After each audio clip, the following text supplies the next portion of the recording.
Merci de votre fidélité à Télésud et bienvenue dans cette nouvelle édition de l'entretien du jour. Mon invité aujourd'hui s'appelle M. Abdoulaye Berté. Il est secrétaire exécutif de la filière, de l'association interprofessionnelle de la filière palmier à huile en Côte d'Ivoire, une filière qui n'a pas très bonne presse actuellement en France. Ouais.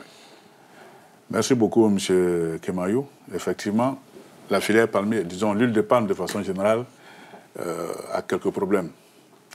Peut-être qu'il vaudrait mieux que je présente sommairement ce qu'est la filière palmier à huile en Côte d'Ivoire.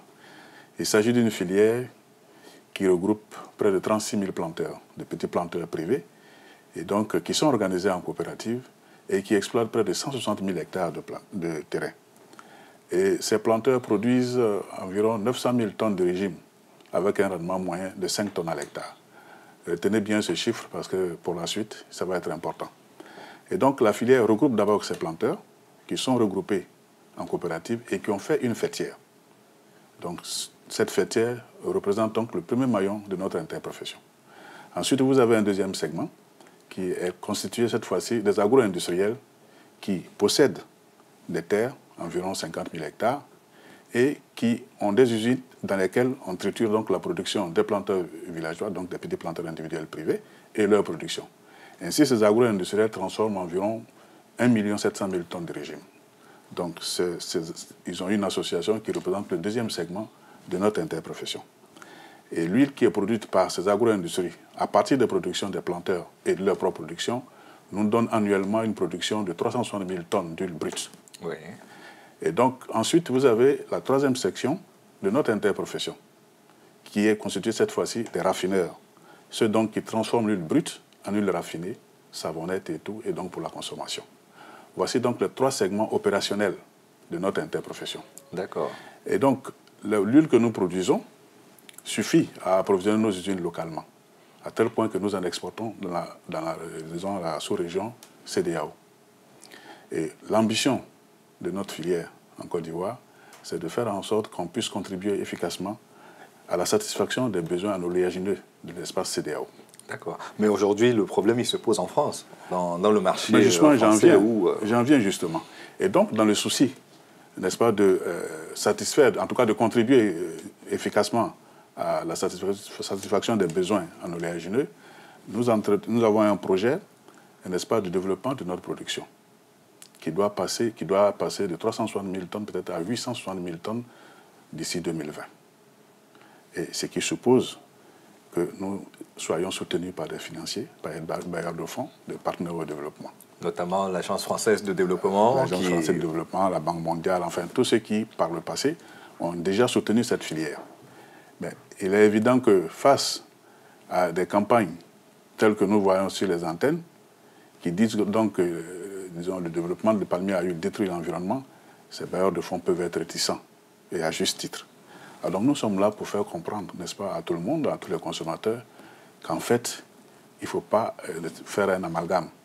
Il y a des pays qui ont des techniques culturelles quand même qui préservent l'environnement. C'est le cas de la Côte d'Ivoire, où l'essentiel, n'est-ce pas, disons, la stratégie de développement de notre production repose sur l'amélioration de la productivité des parcelles. Tout à l'heure, je vous ai dit de retenir les 5 tonnes, n'est-ce pas, qui est la production, le rendement moyen des planteurs. En fait, les planteurs ont du matériel végétal sélectionné qui pourrait leur permettre de produire jusqu'à 25 tonnes à l'hectare. Et ils n'en extraient que 5 tonnes. Donc la marge entre 5 tonnes et 25 tonnes est assez grande. Donc notre stratégie est basée justement sur l'amélioration de cette productivité. Plutôt que d'engranger des superficies supplémentaires, il n'en serait rien du tout. Il s'agit de développer sur les espaces qui existent déjà, qui sont cultivés, de pratiquer des techniques qui permettent donc aux exploitants... Et ces techniques, c'est quoi? Mais c'est l'amélioration, c'est d'abord l'amélioration des techniques culturelles. Les OGM? Non, pas les OGM. L'itinéraire, disons, pas du tout les OGM, mais le matériel sélectionné qui existe déjà, il faut faire en sorte que le planteur, en respectant rigoureusement les itinéraires techniques, puisse en exploiter, donc faire en sorte que le rendement passe de 5, 10 à 15 tonnes à l'hectare. Et, n'est-ce pas, au niveau de ces rendements, qui sont si faibles, on n'a pas besoin de superficie supplémentaire. Je vous ai dit, le planteur, il fait 900 000 tonnes avec 5 tonnes.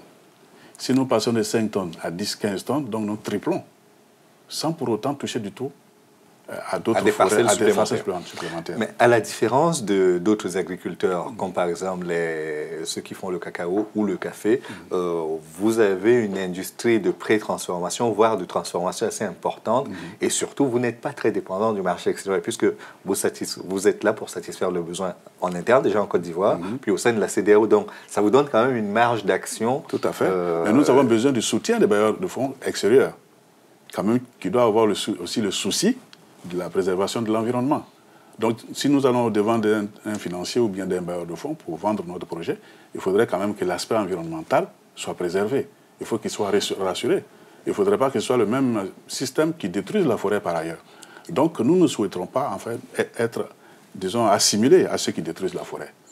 Donc, on souhaite qu'il y ait un autre son de cloche, que les gens comprennent que la production de l'huile de palme peut se faire dans un cadre qui préserve au contraire l'environnement. Et quelles sont les relations que vous entretenez avec les autres producteurs au niveau de la CEDEAO, voire au niveau d'autres grands producteurs comme les producteurs asiatiques? Mais justement, nous avons même, au niveau de l'Afrique, nous avons même prévu un congrès vers la fin de l'année, peut-être du 15 au 16 octobre 2012, où nous avons l'intention d'inviter tous les pays africains producteurs d'huile de palme pour mutualiser nos difficultés, nos ressources et voir quelle, n'est-ce pas, solution il faut trouver pour le développement de l'huile de palme. Parce que dans la satisfaction des besoins en oléagineux, l'huile de palme, à notre sens, est incontournable. Parce que c'est la plante qui a le plus haut rendement à côté de toutes les autres cultures, toutes les autres plantes qui peuvent produire de l'huile. À comparer par exemple à le soja, pour la même quantité d'huile que vous aurez avec l'huile de palme, qu'avec le palmier, il vous faudrait par exemple 10 fois plus d'espace. Mais après, on vous répondra que pour le soja, c'est médicalement, enfin nutritionnellement plus conseillé que l'huile de palme, par exemple. Mais justement, il faudrait en apporter les preuves. C'est ce que les diététiciens disent, généralement. Non, mais justement, nous aussi, on a des autorités scientifiques, des sommités scientifiques qui sont prêtes justement à dire le contraire. Et justement, au cours de ce congrès, ça va être l'occasion à tous ces chercheurs, tous ces scientifiques, d'apporter la contradiction. Parce que nous avons même eu des problèmes avec d'autres pays où on disait par exemple que le taux de matière grasse saturée était nocif pour la santé. C'est bien de cela dont je parle. Oui, mais justement, ces pays-là ont été déboutés devant la commission de l'UEMOA parce qu'ils ont été incapables d'en apporter les preuves. En fait, les matières grasses saturées sont éliminées, ne sont pas assimilées par l'organisme. Mais encore une fois, il faudrait que des autorités scientifiques viennent au-devant des gens pour le leur démontrer. Donc autant, vous dites que l'huile de soja est bonne pour la santé. Aujourd'hui, nous avons des publications qui disent tout à fait le contraire concernant l'huile de soja. Mais sans faire de concurrence avec l'huile de soja. Il n'y a pas que l'huile de soja, oui, les autres huiles, l'huile de soja, tournesol, colza et tout ça. Parmi toutes ces plantes, le palmier à huile est la plante qui a le plus haut rendement à l'hectare. D'accord. Et aujourd'hui, sur le plan interne, est-ce que vous êtes menacé par la concurrence des autres pays? Je parlais tout à l'heure des grands producteurs asiatiques. Parce que, comme j'ai dit, nous visons le marché sous-régional. Régional, CEDEAO, UEMOA et tout ça. Et en principe, nous devrons être capables. Nous avons du recul, nous avons les ressources qu'il faut. Et comme je l'ai dit, avec la stratégie que nous voulons mettre en place pour tripler notre rendement, il nous est possible de produire suffisamment d'huile pour approvisionner, en tout cas, la sous-région. Et c'est notre ambition. Et ça s'inscrit dans un troisième plan palmier, parce que les deux premiers plans palmiers, c'est ça qui nous a permis de mettre près de 215 000 hectares. Et nous envisageons donc d'améliorer la production à partir de cette superficie et qui vise essentiellement le marché sous-régional. Et dans le cadre donc de ce projet, nous avons besoin d'être soutenus par les bailleurs de fonds. Il faudrait qu'on les rassure avec notre méthode culturelle pour ne pas leur donner l'impression qu'effectivement on détruit l'environnement. Donc nous ne voulons pas être assimilés à ce qui se passe ailleurs. D'accord. Voilà. Mais après, vous savez aussi que par moment, il faut alterner les cultures. Je pense qu'au niveau du palmier à huile, la durée de vie d'une plantation, c'est entre 60 et 70 ans. Le palmier à huile a un cycle d'à peu 20 à 25 ans. D'accord. Et le planteur de palmier à huile en Côte d'Ivoire n'est pas monoculteur. Le même planteur de palmier, il a peut-être le palmier, il a l'EVA, il a peut-être le cacao, et il fait beaucoup de cultures vivrières, Et il alterne les... Non.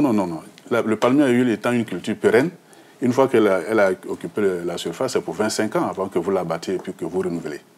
Mais à côté, les bas-fonds, il y a des zones qui ne sont pas appropriées pour la culture du palmier. Donc on fait, disons, une association, le palmier occupant les terres qui lui conviennent. Les autres parties qui restent sont cultivées soit par des potagers, disons, consacrés à des potagers et tout le reste. Parce que la crainte, ce n'est pas juste de prendre trop de terre. C'est aussi que si la terre est sollicitée par la même culture au-delà de 50 ans, on risque d'avoir un appauvrissement.